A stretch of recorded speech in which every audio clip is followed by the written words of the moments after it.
Si Sir Rochelle Magnaye, pwede pa bang pagsamahin ng bioplant booster at herbicide? Yan, pwede yan. Pwede pa pagsamahin ng bioplant booster at herbicide. Kung mag-i-spray ka ng herbicide, let's say for example, mga nasa 20 days, 25 days na yung palay mo, mag-i-spray ka, okay lang. Haluan mo ng plant booster. Ang plant booster kasi is magsiserve siya hindi lang ng sustansya sa halaman, kung hindi, magsiserve siya as surfactant, no? Pampakapit doon sa dahon ng damo.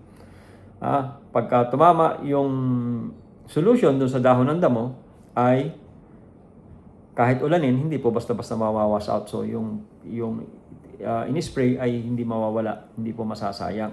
Kasi meron nga siyang magandang klase na sticker, adjuvant, doon sa iyong in-spray na herbicide. So pwede niyo pong gawin talaga yan. Tunay, kahit sa mais, yung tinatawag natin na non-selective herbicide, glyphosate ready, pwede mong haluan niya ng Noel plant booster. Nilagyan na natin na Noel plant booster para nasa ganon, meron na talaga tayong identity